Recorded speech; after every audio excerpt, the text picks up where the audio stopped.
ومن يضلل فلا هادي له أشهد أن لا إله إلا الله وحده لا شريك له وأشهد أن محمدا عبده ورسوله صلى الله عليه وعلى آله وصحبه وسلم تسليما كثيرا أما بعد اللهم إنا نسألك علما نافعا ورزقا طيبا وعملا متقبلا اللهم علمنا ما ينفعنا وانفعنا بما علمتنا وزدنا علما وعملا سبحانك لا علم لنا إلا ما علمتنا إنك أنت العليم الحكيم. Jemaah yang dirahmati Allah Subhanahu wa taala, alhamdulillah dengan nikmat Allah Subhanahu wa taala yang begitu banyak, Allah Subhanahu wa taala masih memberikan kepada kita semua nikmat kesempatan, nikmat beribadah, nikmat untuk terus menunaikan ketaatan pada Allah Subhanahu wa taala di subuh hari ini yang cukup dingin, yang cukup sejuk setelah Allah Subhanahu wa taala turunkan hujannya dari malam. Semoga Allah Subhanahu wa taala jadikan hujan yang turun menjadi hujan yang bermanfaat. Amin ya rabbal alamin.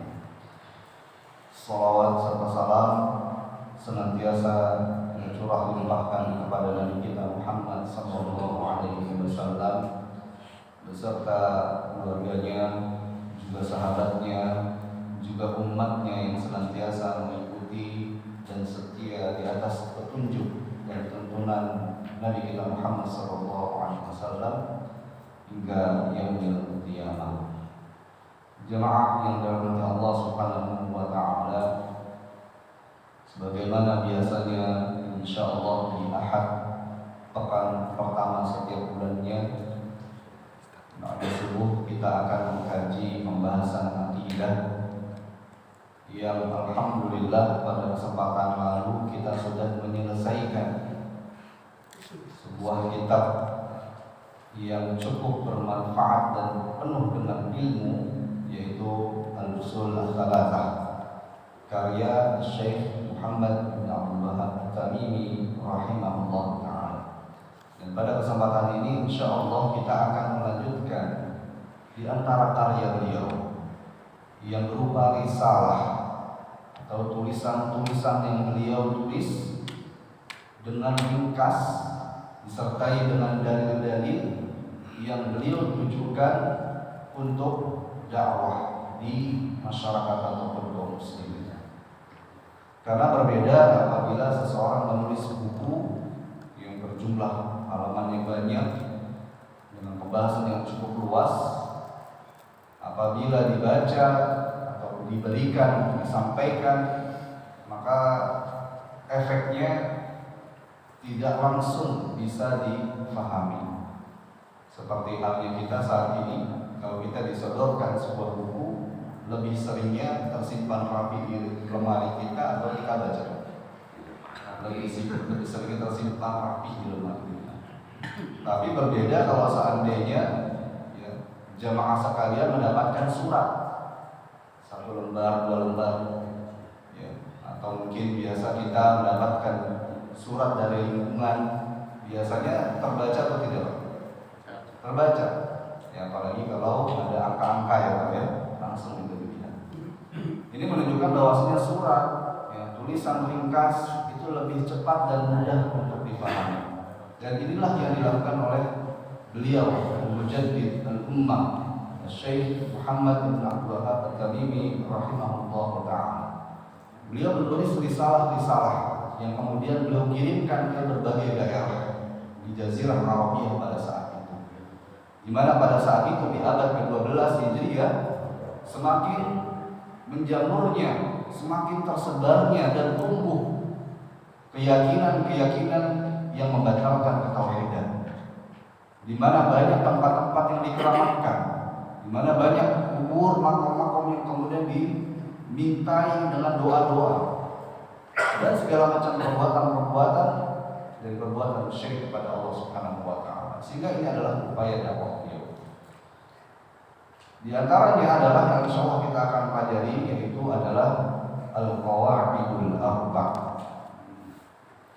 4 kaidah-kaidah, atau ditambahkan di dalam beberapa cetakan menjadi 4 kaidah memahami syirik. 4 kaidah memahami syirik. Pada inti daripada 4 kaidah ini, yang pertama adalah mengenal tauhid, ma'rifatul tauhid.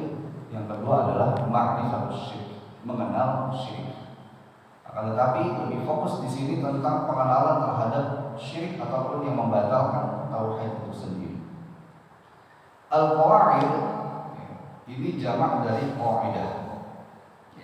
Al-qawaid merupakan jamak dari qaidah, yang artinya adalah al-aslul ladzi yatafarra'u anhu masailul katsirah. Itu adalah fondasi. Qaidah artinya adalah fondasi yang di atasnya dibangun berbagai macam cabang-cabang, atau permasalahan-permasalahan. Sehingga diharapkan ketika kita mempelajari 4 kaidah ini, kita mampu menguatkan permasalahan akidah atau tauhid kita, dan juga sekaligus mampu memahami perbuatan syirik atau yang termasuk dalam perbuatan syirik, sehingga kita mampu meninggalkannya. Dalam penulisan Al-Qawaidul Arba' ini, Syekh menyertakannya dengan kitab Al-Usul Ats-Tsalatsah.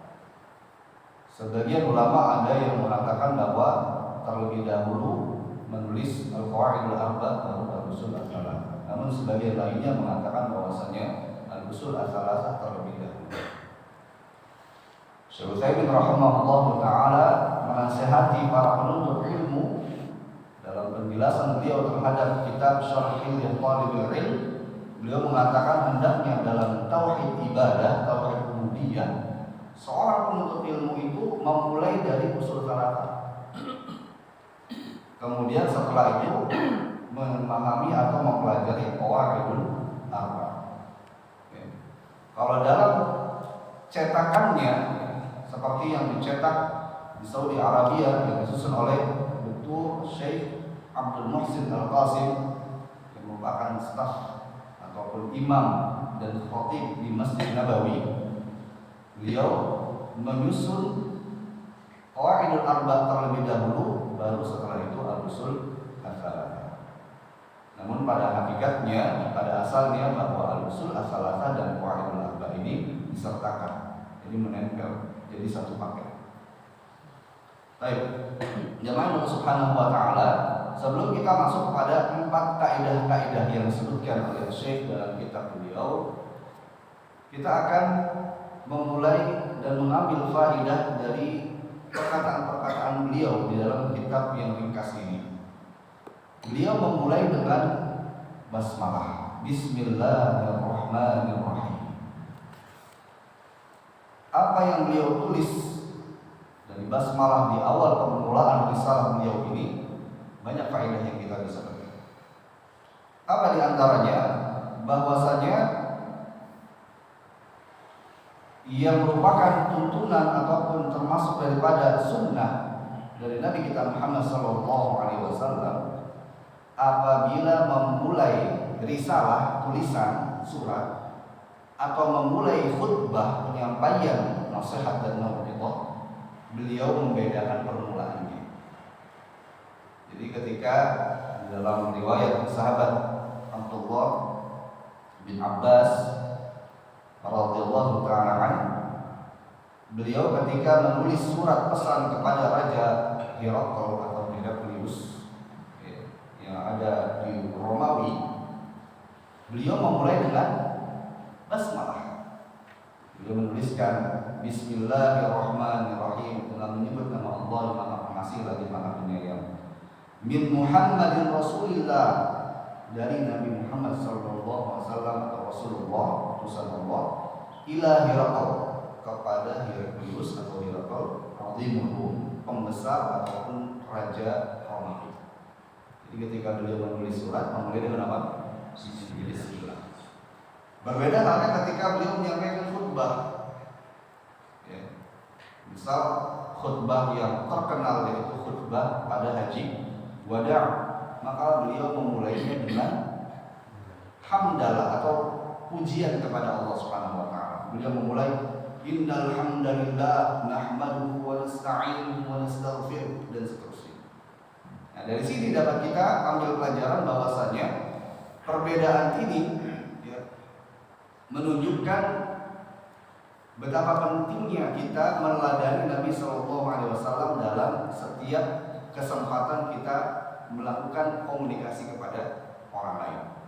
Nah, kalau di zaman kita saat ini, kita biasa melakukan komunikasi melalui alat komunikasi kita. Ya. Nah, pertanyaannya adalah bagaimana kita memulainya? Apakah kita memulai dengan salam atau memulai dengan basmalah? Ya. Kalau di masa-masa sebelum ya, adanya WhatsApp ini, ya, saya sebut ya, misalnya dulu menggunakan apa? SMS. Sebelum SMS apa itu? Sebelumnya lagi surat ya. Atau kalau sudah masuk pada dunia teknologi ada namanya pager, menggunakan pager. Nah, bagaimana kita memulai? Ya, baik itu pager, SMS atau saat ini dengan WhatsApp, bagaimana ketika kita memulai berkomunikasi dengan orang lain? Apakah mengucapkan salam atau tahmid, ya, alhamdulillah, atau mengucapkan basmalah, bismillah? Bagaimana? Ya. Dari apa yang Nabi SAW contohkan ketika beliau menulis surat kepada Raja Heraklius atau Heraklius, beliau memulai dengan basmalah. Tapi kita perhatikan di dalam tulisan beliau bahwa ketika beliau memulai dari Muhammad utusan Allah Rasulullah SAW kepada Raja Heraklius, ya, kemudian di situ disebutkan dakwah inti ajaran dari Islam, ini menunjukkan bahwasanya apabila ketika kita berkomunikasi dengan orang lain dengan surat, baik itu surat elektronik, email atau yang lain segala macam, apabila isinya adalah sebuah kabar, berita, informasi, maka kita awali dengan bismillah. Ya, bismillah, misalkan diumumkan kepada jamaah ya, Masjid Al-Rayyan bahwa pada hari Ahad akan diadakan kajian. Ini berita atau percakapan? Berita. Kalau percakapan bagaimana? Ya, kita ketika akan bertanya kepada saudara kita, apa kabar? Ya, bagaimana kabarnya Pak? Ya, maka kita mulai dengan salam. Assalamualaikum warahmatullahi wabarakatuh. Ya, bagaimana kabarnya? Ya, sebagian mengatakan kalau diawali dengan bismillah juga tidak masalah.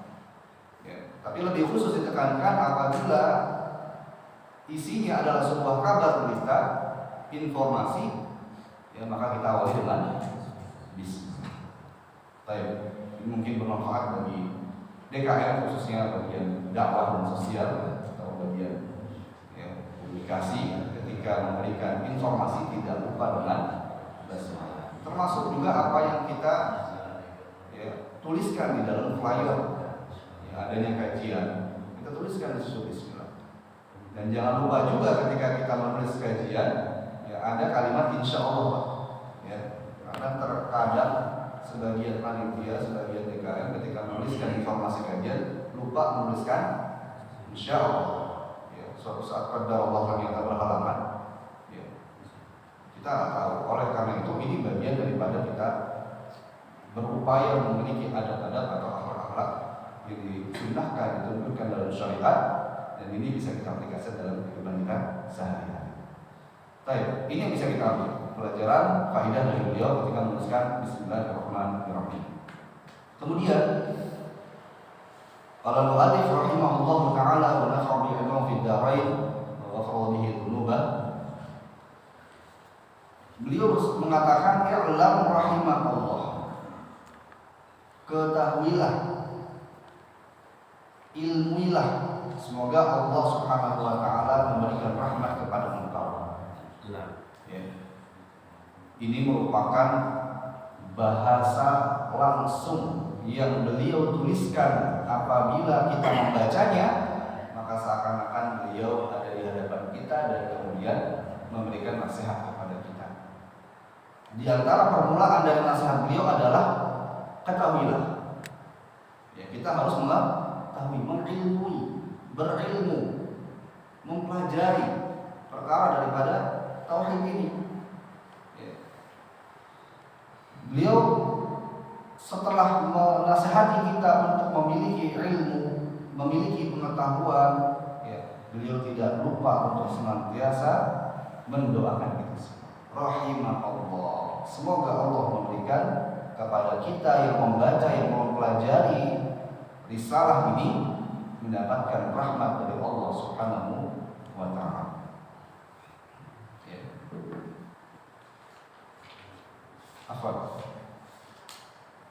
Sebelum beliau memberikan nasihatnya, beliau berdoa terlebih dahulu.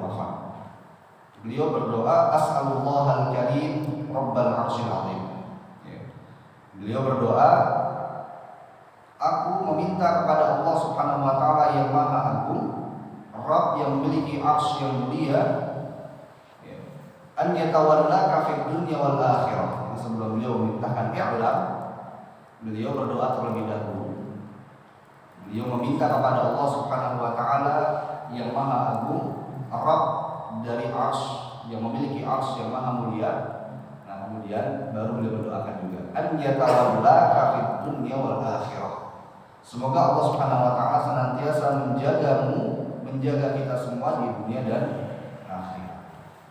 Baik, yang Allah Ta'ala, ya, beliau memulai risalah beliau dengan doa. Beliau berdoa terlebih dahulu kepada Allah Subhanahu wa ta'ala yang memiliki arsy yang maha mulia. Allah Subhanahu wa ta'ala yang maha agung, yang maha memiliki arsy. Rabbul arsyil azim. Rabb yang menguasai, al-mudabbir yang mengatur, al-khaliq yang menciptakan. Arsy yang merupakan makhluk Allah Subhanahu wa ta'ala yang paling besar. Di antara makhluk Allah Subhanahu wa ta'ala yang Allah ciptakan di alam semesta ini, arsy merupakan makhluk Allah yang paling besar. Ya. Di dalam ayat yang lain ataupun di dalam doa yang lain, Nabi SAW berdoa, ya, Rabbul arsyil azim. Ya. Rabb daripada arsy yang sangat besar. Ya, ini di antara menunjukkan bahwasanya, ya, arsy merupakan makhluk Allah Subhanahu wa ta'ala yang paling besar. Beliau kemudian memulai dengan mendoakan kepada kita, an yatawallaka fid dunya wal akhirah. Ya, semoga Allah Subhanahu wa ta'ala memberikan perlindungan kepada engkau. Semoga Allah Subhanahu wa ta'ala senantiasa menjaga semua perkara-perkara di dunia dan akhirat. Ya, perkara dunia kita, perkara aktivitas kita, perkara ibadah kita. Semoga Allah Subhanahu wa ta'ala senantiasa memelihara, menjaga. Dan juga semoga Allah Subhanahu wa ta'ala menjadi wali-wali, ya, atau Allah Subhanahu wa ta'ala menjadikan para orang-orang beriman sebagai wali-wali Allah. Ya, orang-orang beriman ketika Allah Subhanahu wa ta'ala berikan perlindungan, ya, maka Allah Subhanahu wa ta'ala akan mengeluarkan mereka daripada kegelapan menuju pada cahaya yang terang benderang. Dalam surat Al-Baqarah ayat 257, ya, Allah Subhanahu wa ta'ala berfirman, Allah waliyul ladzina amanu. Sesungguhnya Allah Subhanahu wa ta'ala adalah wali, pelindung bagi orang-orang yang beriman. Yukhrijuhum minadh dhulumati ilal nur. Yang Allah Subhanahu wa ta'ala mengeluarkan mereka dari kegelapan menuju cahaya yang terang benderang. Ya, artinya bahwa orang-orang yang beriman, orang-orang yang bertakwa kepada Allah, mereka akan mendapatkan perlindungan dari Allah, dikeluarkan daripada kegelapan menuju pada cahaya yang terang benderang, dikeluarkan dari kesyirikan, ya, diberikan jalan tauhid, cahaya Allah Subhanahu wa ta'ala. Dan perlindungan Allah Subhanahu wa ta'ala ini, ya, diberikan kepada orang-orang yang beriman.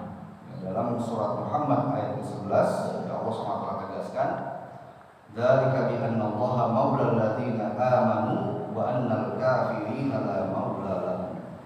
Demikian sesungguhnya Allah Subhanahu wa ta'ala maulal ladzina amanu. kafirin la maula lahum. Dan orang-orang kufur, orang-orang yang kafir tidak ada pelindung, tidak ada ya, perwalian dari Allah Subhanahu wa taala. Permasalahan wilayatullah, perlindungan Allah Subhanahu wa taala ini ya, ada dua macam yang disebutkan oleh Syekh Sa'ad Asy-Syafii hafizahullah taala. Beliau mengatakan bahwasanya pelindungan Allah Subhanahu wa taala itu ada dua. Yang pertama pelindungan yang khusus, yang kedua adalah amma, yang bersifat umum. Yang khusus itu adalah bagi orang-orang yang bisa menggabungkan antara dua sifat. Sifat yang pertama adalah sifat ketakwaan, kemudian yang sifat kedua atau sifat pertama adalah keimanan, sifat kedua adalah ketakwaan. Jadi orang ketika beriman, lalu kemudian dengan keimanannya dia bertakwa kepada Allah, artinya dia menggabungkan dua sifat, ya, yaitu iman dan takwa. Ya, kata Allah SWT dalam surah Yunus ayat 62 sampai 63, Allah berfirman, "Ala inna awliya Allahi la khaufun 'alaihim wa la hum yahzanun." Sesungguhnya wali-wali Allah, artinya ketika Allah SWT melindungi mereka dan mereka menjadi wali-wali Allah, maka la khaufun 'alaihim wa la hum yahzanun. Mereka itu tidak memiliki rasa takut ataupun mereka bersedih. Siapa mereka? Alladzina amanu wa kanu yattaqun. Itu adalah mereka orang yang beriman dan mereka adalah orang-orang yang bertakwa. Jadi dua sifat. Adapun wilayatullah yang aman, yang umum, ya, ini adalah bagi setiap orang beriman. Ya. Karena terkadang ada orang beriman tetapi belum bertakwa, atau ada orang beriman namun dalam kesehariannya terkadang banyak melakukan kelalaian. Ya. Apakah Allah SWT memberikan perlindungan juga kepada mereka? Jawabannya iya. Ya. Sebagaimana tadi dalam surah Muhammad ayat ke-11, "Dzalika bi anna Allah maula alladziina aamanu." Sesungguhnya Allah SWT itu wali ataupun memberikan perlindungan pada orang beriman. Beriman saja. Kalau di dalam surah Yunus tadi, Allah tambahkan bahwa kekhususan wilayatullah ini itu diberikan kepada orang beriman dan orang bertakwa. Jadi memiliki dua sifat. Adapun orang yang beriman, ya mereka tetap mendapatkan perlindungan Allah tetapi yang bersifat umum. Maka dari itu kita melihat ya, banyak orang-orang yang melakukan maksiat ya, selama mereka masih beriman. Terkadang Allah SWT masih memberikan, dan sering sekali Allah SWT masih memberikan kepada mereka perlindungan. Dijauhkan dari musibah, dijauhkan dari penyakit. Ya, di musim corona lalu, ya, terkadang ada orang yang mungkin tidak taat beribadah, tapi belum ya, sempat ya, terkena dengan virus tersebut misalnya. Ini di antara bentuk bagaimana Allah SWT memberikan wilayah perlindungan kepada orang yang beriman, masih ada keimanan di dalam hatinya. Dan juga di antaranya adalah doa yang umum. Ya. Dalam akhir dari surah Al-Baqarah, ya Allah berfirman, di antaranya doa-doa yang kita panjatkan, "Anta maulana, ya fansurna 'alal qaumil kafirin." Engkau adalah penolong kami, maka menangkanlah kami di atas orang-orang kafir. Ya, ini kan umum. Setiap orang beriman ketika berdoa dengan doa ini boleh atau tidak? Boleh. Dan doa ini menyebut Allah SWT sebagai Maula, sebagai pemberi perlindungan. Baik, ketika Allah SWT memberikan perlindungan kepada seseorang di dunia dan akhirat, maka ini adalah di antara ya, keberuntungan yang didapatkan oleh seseorang, karena dia mendapatkan perlindungan di dunia dan akhirat. Kemudian beliau juga mendoakan wa an yaj'alaka mubarakan aina kunta, dan semoga Allah Subhanahu wa taala memberikan kepada engkau keberkahan. Ya. Keberkahan, ya, sebagian ulama mengatakan bahwa al-barakah ya, ini diambil dari kata al-birkah. Al-birkah itu artinya danau. Ya, kalau danau itu isinya air. Banyak atau sedikit? Banyak. Sehingga al-barakah dimaknai sebagai kebaikan yang begitu banyak. Ya. Ketika kita berdoa atau kita mendoakan seseorang atau kita minta kepada Allah, Allahumma barik ya, fi ilmi, misalnya Allah berkahilah ilmu. Artinya apa? Allah jadikan kebaikan banyak dalam ilmu yang kita miliki. Allahumma barik fi ahli, ya Allah berikan keberkahan dalam keluargaku. Artinya diberikan kebaikan dalam keluarga kita. Dan seterusnya. Maka kita minta keberkahan kepada Allah tidak hanya ya pada satu perkara, kita minta pada semua perkara. Keberkahan dalam amal ibadah kita, keberkahan dalam aktivitas pekerjaan kita, keberkahan dalam harta yang kita miliki, semuanya. Sehingga bernilai kebaikan dalam setiap perkara tersebut. Adapun keberkahan yang berupa lafaz tabaraka, ya, keagungan tabaraka, ya, ini hanya khusus bagi Allah Subhanahu wa taala. Ya, dalam surah Al-Mulk yang kita membaca, Allah berfirman, tabarakal ladzi biyadihi tabarakal ladzi biyadihi mulku wa huwa ala kulli syai'. Ya. Maha berkah, maha agung Allah Subhanahu wa taala yang di tangannya semua kerajaan. Ya. Wa huwa ala kulli syai'in qadir. Jadi Allah Subhanahu wa taala yang Maha melakukan segala sesuatu. Baik. Jadi Syekh mendoakan kita semua, semoga kita mubarak, ya. Bukan tabarak, ya, tapi mubarak, yang mendapatkan keberkahan, ya, di dalam setiap perkara kita, aina ma kunta. Bukan hanya setiap perkara kita, tapi dimanapun kita berada. Baik kita ada di tempat ibadah, baik kita di rumah, baik kita di tempat aktivitas dimanapun, semoga Allah memberikan keberkahan. Jemaah Allah Ta'ala, kemudian beliau juga melanjutkan doanya kepada kita, wa an yaj'alaka mimman idza u'tiya syakara, dan semoga Allah Subhanahu wa taala menjadikan engkau ya, daripada orang yang ketika diberikan i'ta, ya, atau ata, pemberian dari Allah Subhanahu wa taala itu bersyukur. Ya. Jadi permulaan dari risalah beliau ini luar biasa, bagaimana sekarang kita bisa ambil bagaimana metode dan retorika beliau dalam memberikan dakwah. Ya. Ketika inti dari kitab atau risalah ini adalah 4 kaidah, apakah ketika menyampaikan langsung intinya atau dimulai dengan pendahuluan atau dengan bagaimana menarik hati orang yang didakwai? Dimulai dengan menarik hati. Apa di antaranya? Mendoakan. Ini adalah di antara metode selain tadi mulai dengan basmalah, ada ajaran Rasulullah, kemudian beliau mendoakan. Nah kita ketika ingin mendakwahkan kepada orang lain harus dimulai juga dengan kalimat demikian. Kita awali dengan doa. Ya, barakallahu fiik. Semoga Allah berkahi. Nah ini di antara ucapan dari beliau. Semoga Allah memberikan perlindungan. Semoga Allah SWT ya, memberikan keberkahan. Dan semoga Allah SWT menjadikan kita atau engkau di antara orang yang apabila diberikan pemberian, diberikan nikmat oleh Allah Subhanahu wa taala itu bersyukur. Ya.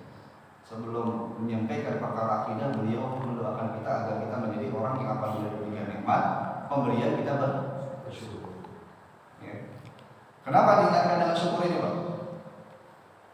Karena ini adalah di antara perkara yang berhubungan dengan akidah, keyakinan, dan kata Allah Subhanahu wa taala, wa qalilun min ibadiyas, sedikit dari hamba-hamba itu yang pandai bersyukur. Ya. Nah, ada beberapa perkara dalam upaya kita untuk bersyukur pada Allah Subhanahu wa taala yang disebutkan oleh Syekh Sa'ad Asy-Syafri hafizahullah taala dalam penjelasan Qawaidul Arba'ah. Ketika kita mendapatkan nikmat dari Allah Subhanahu wa taala, lalu kita akan bersyukur, maka yang pertama adalah al-i'tiraf. Kita mengakui ya, bahwa nikmat yang kita dapatkan ini adalah dari Allah Subhanahu wa taala.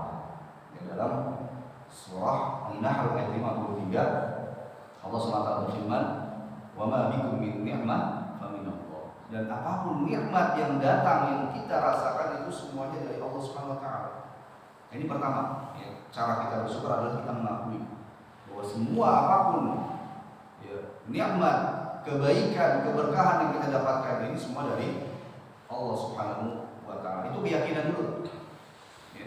Kalau hari ini kita mendapatkan perlindungan atau mendapatkan apa yang kita inginkan, ya, itu diantara kesyukuran, diantara bentuk nikmat adalah kita diberikan apa yang kita inginkan atau dijauhkan dari apa yang kita ingin dijauhkan. Ya. Maka itu adalah nikmat, sehingga pertama kali kita adalah bersyukur, mengakui bahwa itu adalah pemberian dari Allah Subhanahu wa taala. Itu berarti amalan apa? Amalan lisan atau amalan hati atau amalan tangan kaki kita? Amalan apa? Hati. Sehingga ternyata bersyukur dimulai dari amalan al-qalbiyah atau jadi mulai dari hati dulu. Lalu kedua, at-tahadduts bin ni'matillah. Yaitu adalah mengucapkan atau menyampaikan nikmat Allah Subhanahu wa taala ini. Apa yang dimaksud dengan tahadduts bin ni'mah? Tahadduts bin ni'mah ini adalah pertama kita mengucapkan dengan lisan. Kita mengucapkan apa? Alhamdulillah. Segala puji bagi Allah Subhanahu wa taala yang telah memberikan kita rezeki ini. Lalu kemudian kita perhatikan dalam surat Al-Duha ayat 11, Allah SWT berfirman, "Wa amma bi ni'mati rabbika fahaddits." Dan adapun dengan nikmat Allah Subhanahu wa taala maka bicarakanlah. Baik, apa yang dimaksud membicarakan nikmat? Apakah artinya kita pamer atau bagaimana cara kita membicarakan nikmat? Sebagian ulama mengatakan bahwa antara riya dengan tahadduts bin ni'mah itu beda tipis. Ada bahkan dalih yang dilakukan oleh orang yang sengaja pamer apa? Wah, ini tahadduts bin ni'mah. Ini Allah perintahkan wa amma bi ni'mati rabbika fahaddits. Padahal bukan demikian yang dimaksudkan Allah SWT. Kenapa Allah perintahkan kita untuk membicarakan nikmat Allah? Tujuannya adalah agar menunjukkan kepada manusia siapa yang memberikan nikmat, bukan menunjukkan kepada manusia apa yang kita punya. Beda atau sama? Beda. Kalau ada nikmat kita tunjukkan bahwa itu milik kita kan biasanya disandarkan pada siapa? Pada kita. Wah, saya kemarin habis mendapatkan proyek ini, kemudian saya bisa membeli ini. Itu kan menunjukkan apa? Saya berusaha lalu saya dapat sesuatu. Ini menunjukkan bahwa nikmat tersebut milik siapa? Milik dia. Itu yang saya miliki. Tapi berbeda halnya dengan nikmat yang kita berikan atau beritahu kepada orang sebagai bentuk penunjukan bahwasanya ini dari Allah. Di antaranya mengucapkan alhamdulillah dengan nikmat Allah. Allah karuniakan kepada kami putri. Allah karuniakan kepada kami seorang putra. Allah karuniakan kepada kami bisa menempati rumah di tempat ini dan seterusnya. Jadi tunjukkan bahwasanya nikmat ini adalah dari Allah Subhanahu wa taala. Ini adalah di antara perbedaan antara kita pamer atau riya dengan tahadduts bin ni'mah. Namun tahadduts bin ni'mah ini juga harus kita melihat situasi dan kondisi. Bagaimana kemudian ketika kita menyampaikan tahadduts bin ni'mah ini agar orang lain yakin bahwasanya Allah SWT lah yang memberikan rezeki, yang memberikan nikmat. Bukan semata-mata karena upaya dan usaha dari dirinya sendiri. Itu yang dituju. Ini yang disebutkan oleh sebagian ulama. Baik, yang ketiga, jadi setelah kita bersyukur itu dengan yakinan, dengan mengakui, kemudian kita mengucapkan dengan lisan. Yang ketiga adalah sarfu hadhihi ni'am fi maradhillahi ta'ala. Jadi kita menggunakan semua nikmat-nikmat tersebut di dalam ketaatan kepada Allah Subhanahu wa taala. Apa yang Allah itu? Ini tiga di antara upaya kita untuk bersyukur atas nikmat yang Allah berikan kepada kita. Apa buktinya bahwasanya bersyukur itu harus dilakukan dengan amal perbuatan, dengan amal soleh? Yang kita lihat firman Allah SWT dalam surat Sabah ayat 13, Allah berfirman, "I'malu ala Daud syukra." Berbuatlah kesyukuran wahai keluarga Daud. Jadi Allah perintahkan kita untuk berbuat kesyukuran. Ketika Allah SWT berikan kepada kita rezeki, maka bagaimana cara kita bersyukur dengan rezeki tersebut? Bagaimana? Pertama kita gunakan rezeki tersebut untuk hak-haknya. Karena kita punya keluarga, ada hak bagi mereka. Untuk diri kita ada hak. Lalu kemudian setelah itu kita apakan? Sedekah. Kita nafkahkan, infakkan fisabilillah. Ini merupakan di antara perbuatan-perbuatan kesyukuran. Sebagian sahabat ridwanullahi ta'ala anhum, ya, ketika mendapatkan nikmat dari Allah, mereka bersyukur dengan cara berbuat. Di antaranya adalah sedekah. Ya, jadi sedekah itu adalah di antara bukti kesyukuran kita, bukti kita mendapatkan nikmat dari Allah Subhanahu wa taala. Ya. Ada sahabat-sahabat yang mendapatkan, ya, mungkin kita pernah jelaskan bagaimana mereka ketika diboikot oleh Nabi Shallallahu Alaihi Wasallam. Malik bin Anas diantaranya, ya, ketika diboikot oleh Nabi Shallallahu Alaihi Wasallam karena berpaling dari jihad fisabilillah. Lalu ketika telah diterima taubatnya, ya, oleh Allah Subhanahu Wa Taala dan juga sahabat yang lain, ya, maka apa yang dilakukan oleh Malik bin Anas? Beliau bersedekah, ya, bersedekah karena apa? Telah diterima taubatnya. Ya. Ini diantara bentuk upaya perbuatan syukur kita kepada Allah Subhanahu wa taala. Nah, ini yang beliau tekankan. Semoga kita yang bisa menjadi orang yang apabila diberikan nikmat, pemberian dari Allah, bersyukur.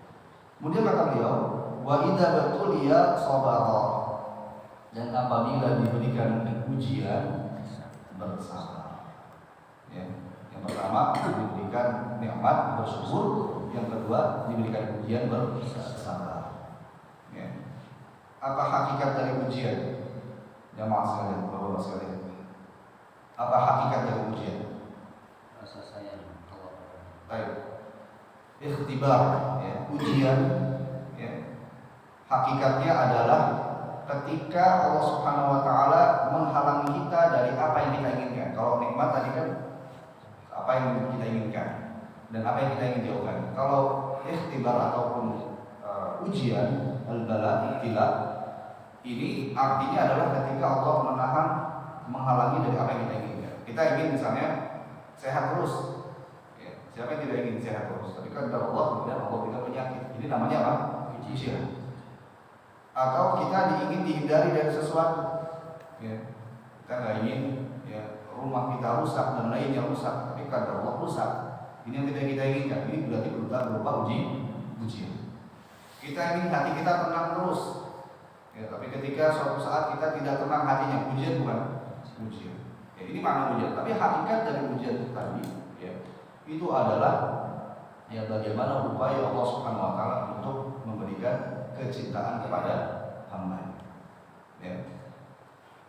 Nabi Sallallahu Alaihi Wasallam bersabda dalam riwayat Imam Tirmidzi, Inna Allah idza habba qauman ibtalahum. Sesungguhnya Allah SWT ketika menyukai, mencintai seseorang, Allah SWT akan memberikan ujian kepada mereka. Ya. Ketika Allah SWT mencintai satu kaum, ya, orang-orang yang Allah berikan kecintaan, mereka Allah SWT akan berikan ujian. Kemudian Nabi SAW bersabda, "Faman radiya falahu ridha." Siapa yang ridha terhadap ujian dari Allah, maka Allah akan turunkan keridhaan bagi dia. Wa man sakhita fa alaihi sukhtu. Tapi siapa kemudian yang mengucapkan kalimat-kalimat yang bernada cacian, ya, kenapa seperti ini, mengapa begini dan seterusnya, fa alaihi sukhtu. Demikian juga dia akan mendapatkan, ya, murkaan, cacian dari Allah Subhanahu wa taala. Ya. Kita lihat bagaimana manusia-manusia yang terbaik, manusia pilihan, para anbiya, para rasul, ya, mereka mendapatkan ujian tidak? Mendapatkan. Bahkan hampir sama rata-rata ujiannya sebagaimana kita bahas di usul falaqah pada kesempatan lalu. Apa ujian mereka? Diperangi, dimusuhi oleh kaumnya sendiri. Sama mereka semua. Para nabi, para rasul, hampir semuanya sama. Ya. Itu diantara kesamaan ujian mereka, dimusuhi, diperangi oleh, kalau tidak keluarganya sendiri, maka kaumnya sendiri. Ya. Nabi SAW bersabda ketika ditanya, "Ya Rasulullah, wahai Rasulullah, ayyun nasi asyaddu bala?" Siapa manusia yang paling berat cobaannya? Maka Nabi SAW bersabda, "Al-anbiya", para nabi, tsumma salihuna, tsumma al-amsal, tsumma salihun, kemudian orang-orang saleh, tsumma al-amsal, kemudian yang semisalnya dan yang semisal. Hadis ini disahihkan oleh Syekh Al-Albani rahimahullah taala. Jadi para nabi, manusia terbaik, mendapatkan ujian paling berat. Kemudian para orang-orang saleh, juga orang yang semisal dengannya. Nah, adapun ya kita lihat bagaimana sikap orang munafikun ya ketika mereka mendapatkan ya ujian ya, dari Allah Subhanahu wa taala. Ya. Mereka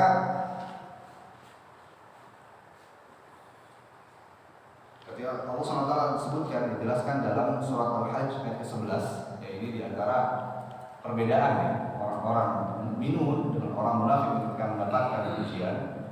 Allah SWT berfirman dalam surat Al-Hajj ayat ke-11, wa minan nasi man ya'budullaha 'ala harf. Dan beberapa di antara manusia ada yang menyembah Allah SWT 'ala harf, hanya di tepian. Arti menyembah Allah dalam tepian itu bagaimana? Artinya ya, tidak kafah, tidak totalitas dalam ibadah. Kenapa? Karena ketika dia dalam zahirnya beribadah, dalam batinnya apa? Menyembunyikan kefasikan, kekufuran, kemunafikan. Ya. Nah, kemudian Allah SWT berfirman, fa in asabahu khairun latma'anna nabi. Nah, ini sifat mereka. Kalau mendapatkan kebaikan, nikmat, maka apa? Dia tetap dalam keadaan itu. Artinya apa? Artinya dia tetap ya, zahirnya melakukan kebaikan. Wa in asabathu fitnah, tetapi ketika mendapatkan bencana, musibah, ujian, in qalaba ala wajhihi, maka dia berbalik ke belakang. Maksudnya apa? Langsung meninggalkan. Ya. Ini diantara tanda-tanda orang munafik bagaimana sikapnya ketika mendapatkan ujian. Ya, khasiran dunya wal akhirah. Mereka akan rugi dunia dan akhirat. Dzalika huwal khusranul mubin. Demikian adalah kerugian yang nyata. Ternyata ketika kita mendapatkan ujian, lalu kemudian setelah itu kita meninggalkan ketaatan pada Allah, kita mengatakan percuma saya beribadah, percuma saya mentauhidkan Allah. Ini diantara sikap orang munafik tatkala mendapatkan musibah, ujian. Ya, oleh karena itu, bagaimana kita menyikapi ujian atau musibah? Nah, yang pertama adalah bersabar. Ya, bersabar.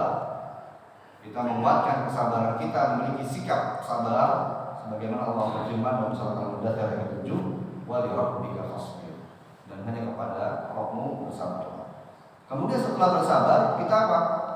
Ridho. Sebagaimana tadi ya, dalam bersyukur kita juga harus ridho, dalam bersabar pun harus ridho. Ya, ketika mendapatkan musibah ujian, apa yang tidak kita inginkan misalnya? Ya, kebanjiran, ya, misalnya musim hujan ya, kebanjiran.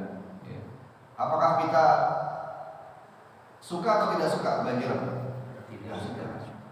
Nah, bagaimana sikap sabar kita? Pertama kita bersabar, kedua kita ridho. Oh ya sudah, akhirnya sudah masuk. Sudah Allah takdirkan, tidak bisa dihalangi. Pada saat itu kita tidak menyiapkan prepare dan lain sebagainya. Ya, maka kita bersabar dan wa'adamul jaza. Ya, kita tinggalkan ya, menolak ya, apa yang sudah terjadi ya, daripada ujian tersebut. Ya. Apa diantaranya? Mengucapkan kalimat lau. Seandainya. Pada pembahasan sosial kita jelaskan. Coba kalau enggak begini, coba kalau saya bangun, coba kalau saya taruh ini dan sebagainya. Ya, nah, ucapan-ucapan ini tidak menunjukkan keriduan, sehingga ini adalah bukan bagian daripada seseorang bersabar. Nah, setelah dia ridho, ya, dia berusaha ya, untuk melakukan atau memiliki sikap as-sabru fi sabbatil ula. Ini istilah para ulama ya, yang diambil dari hadis Nabi sallallahu alaihi wasallam riwayat Abu Dawud lainnya, inna masabru fi sabbatil ula. Bahwasanya sabar itu hanya ada di hentakan pertama. Ya. Hanya ada di hentakan pertama. Jadi misalnya apa? Kita kebanjiran itu sehari atau 2 hari biasanya. Nah, kita ngomongnya banjiran kalau lagi musim hujan. Kebanjiran sehari atau 2 hari. Biasanya lama. Ya. Terkadang orang itu bisa sabar bukan hari pertama, hari kedua, ketiga, dan seterusnya. Tapi hari pertama nggak bisa. Dia larut dalam kekecewaan, dia tidak suka dan sebagainya. Ya, atau yang paling sering sekali orang itu baru bisa menerima tatkala ditinggal oleh orang-orang yang disayangi.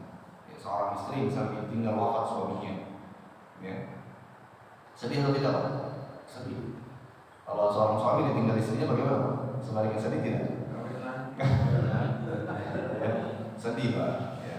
Tapi besoknya sudah tidak sedih ya. Baik. Intinya adalah ketika ditinggal wafat oleh seseorang, ya, Nabi SAW ajarkan untuk memiliki sabar pada pertama kalinya. Ya.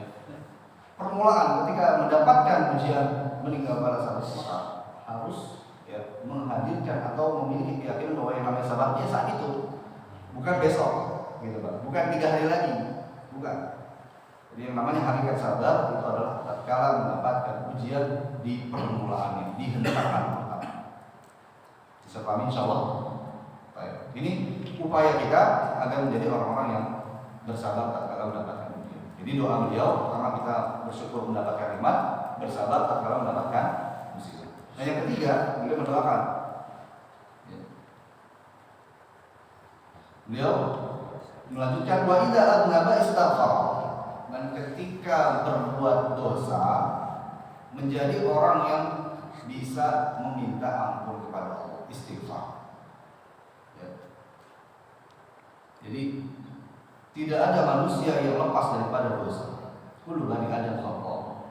Wa khairul khata'in at-tawwabun. Setiap anak cucu Adam pasti berbuat keliruan, dan yang berbuat keliruan, sebaik-baik orang yang berbuat kesalahan keliruan ini adalah yang bertaubat.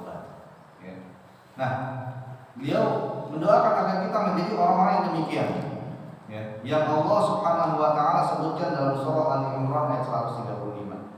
Ya Allah berfirman, "Walladzina idza fa'alu fahishatan aw zalamu anfusahum dzakarullah." Ya. Itu adalah orang-orang yang ketika membuat kejelekan, keburukan, ya, kefahisan, kekejian, atau mendolimi diri mereka. Ternyata perbuatan dosa itu mendolimi diri sendiri. Ya, ternyata perbuatan dosa itu bukan kita berbuat mencelakakan Allah, tidak sama sekali. Ya. Perbuatan maksiat dosa itu sama saja mendolimi diri sendiri. Kemudian apa kata Allah? Allah. Dia mengingat Allah. Fastaghfiru lidzunubihim. Ya, lalu kemudian mereka meminta ampun kepada Allah atas dosa-dosa mereka. Dan tidak ada yang bisa memberikan ampunan kecuali hanya Allah SWT. Memberikan ampun atas dosa kecuali Allah SWT. Walam yusiru ala ma fa'alu wa hum ya'lamun. Tapi ya, dia tidak terus-menerus melakukan perbuatan dosa tersebut ya, dengan keilmuan atau ilmu yang mereka miliki. Nah, ayat ini menegaskan kepada kita ya, bahwasanya ketika kita melakukan perbuatan dosa maka bersegeralah. Wasari'u ila maghfiratin min rabbikum, dan bersegeralah untuk meminta ampunan kepada Allah Subhanahu wa taala. Ya. Nah, di dalam surah An-Nisa ayat 17 Allah SWT tegaskan juga, innamat taubatu 'ala Allah lil ladzina ya'maluna as-su'a bi jahalah tsumma yatubuna min qarib. Ya, sesungguhnya taubat itu kepada Allah adalah orang-orang yang berbuat buruk bi jahalah, dalam keadaan tidak mengetahui. Jahalah ini artinya tidak mengetahui, kemudian ditafsirkan oleh sebagian mufassir bahwasanya tidak mengetahui ini artinya dalam keadaan tidak bisa menguasai dirinya. Ya. Jadi orang berbuat dosa itu kan terkadang bukan ya, dari hati kecilnya menolak. Orang meninggalkan sholat. Kalau ditanya apakah mereka mau melakukan atau tidak, mau, tapi hati kecil mau, tapi perbuatannya ya menyelisihi dari hati kecil. Nah, orang-orang yang ya, tidak bisa menguasai dirinya ini disebut juga dengan jahil, orang-orang yang bodoh atau orang yang tidak mengetahui ilmu. Ya. Kemudian tumayatubuna min qarib. Nah, ini syaratnya. Mereka segera bertaubat. Ya, segera bertaubat. Ya. Faulaika yatubullahu alaihim. Maka Allah SWT akan berikan taubat kepada mereka. Nah, jadi apabila kita melakukan perbuatan dosa, perbuatan keliruan, kekhilafan dan lainnya, maka bersegeralah kita untuk bertaubat dan meminta ampun kepada Allah Subhanahu wa taala. Maka ini adalah doa yang beliau mintakan kepada Allah agar kita menjadi orang pertama, orang yang apabila diberikan nikmat bersyukur, diberikan ujian bersabar, dan ketika berdosa segera bertaubat dan meminta. Kemudian kata beliau, fa inna hadhihi thalatha unwanus sa'adah. Karena sesungguhnya 3 perkara ini merupakan tanda kebahagiaan. Ya, siapa yang tidak mau bahagia? Semua dari kita mencari kebahagiaan. Terkadang ada orang yang menjadikan kebahagiaannya pada hartanya. Kalau sudah punya ini, dia bahagia. Kalau belum punya, tidak bahagia. Terkadang orang menjadikan kebahagiaan pada jabatannya. Kalau tidak dapat jabatan, tidak bahagia. Ya, kalau belum menjadi ini, menjadi itu, belum bahagia. Ya. Tapi kata Syekh bahwasanya di antara tanda kebahagiaan ya, adalah 3 sifat itu. Apabila diberikan nikmat apa? Bersyukur. Apabila diberikan ujian, bersabar. Dan apabila berbuat dosa, dia segera bertaubat atau beristighfar. Ini adalah tanda kebahagiaan. Kita lihat dalam surat Al-A'raf ayat 128, Allah SWT berfirman, wal 'aqibatu lil muttaqin. Dan balasan baik itu hanya diberikan kepada orang-orang yang bertakwa. Ini takwa semua. 3 sifat yang beliau sebutkan ini adalah bentuk daripada ketakwaan. Ya. Dan orang-orang yang bertakwa ini yang mendapatkan balasan yang baik dari Allah Subhanahu wa taala. Dan jemaah Allah taala ya. Ini kita memulai daripada muqaddimah, daripada mengambil faidah apa yang beliau mulai. Ya, sebagaimana beliau harapkan sebelum kita menerima nasihat-nasihat, sebelum kita mempelajari kaidah-kaidah yang beliau sampaikan, semoga kita bisa menjadi orang-orang yang mendapatkan kebaikan-kebaikan di dalam perbuatan beliau, mendapatkan perlindungan dari Allah, mendapatkan keberkahan dalam semua kehidupan kita, perkara kehidupan kita, dan semoga kita menjadi sifat pribadi orang yang apabila diberikan nikmat bersyukur, diberikan ujian bersabar, dan ketika berbuat dosa segera bertaubat. Nah, ini kan kalau kita perhatikan Pak, ini bentuk-bentuk apa? Penyucian jiwa, tazkiyatun nafs. Ya. Sehingga ketika tazkiyat jiwanya sudah bersih, ya, maka ketika diberikan ilmu, ya, maka akan masuk dan dapat diamalkan. Ya. Kita lihat Pak, bagaimana dakwah Nabi SAW. Ini kalau kita ambil faedah, ya, bagaimana Nabi SAW berdakwah di kota Makkah. Berapa lama beliau berdakwah di kota Makkah? 13 tahun. Di Madinah 10 tahun. Ya. Ketika beliau berdakwah di kota Makkah, apa yang beliau hadapi? Orang-orang jahiliyah melakukan perbuatan jahiliyah. Ya, melakukan perbuatan jahiliyah. Apa yang mereka lakukan? Membunuh ya, anak-anak perempuan, bayi perempuan dikubur, melakukan zina, khamar, riba. Ya. Orang-orang yang kuat dari mereka menindas yang lemah, ya, pencurian, kezaliman, segala macam perbuatan, peperangan, dan lain sebagainya. Nah, ketika Nabi SAW diutus sebagai seorang nabi, dilantik menjadi seorang rasul, ya, apa yang beliau lakukan pertama kali? Apakah memerintahkan langsung sholat syariat puasa, zakat? Bukan. Apa yang beliau lakukan? Tauhid, akidah. Ya. Ini diantara sebab ya, ataupun diantara bagaimana upaya beliau, siasat beliau, kalau kita ambil faedah, siasat beliau adalah dengan dakwah tauhid terlebih dahulu. Ini pula yang telah disebutkan oleh Ja'far bin Abi Thalib tatkala berada di hadapan Raja Habasyah. Ini hijrah yang pertama. Jadi hijrah itu bukan hanya ke Yazid atau ke Madinah, tapi pertama kali mana? Habasyah.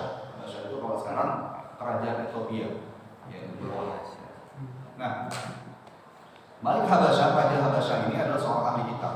Ya, ketika ditanya oleh Raja Habasyah, perwakilan dari kaum muslimin Ja'far bin Abi Thalib, maka Ja'far bin Abi Thalib menjelaskan terlebih dahulu apa sih agamanya, karena Malik Habasyah berkata, kalian ini ketika kaum muslimin hijrah ke Habasyah yang kedua kalinya, kan ada 2 kali, kaum kafir Quraisy itu nggak tinggal diam, mereka mengejar.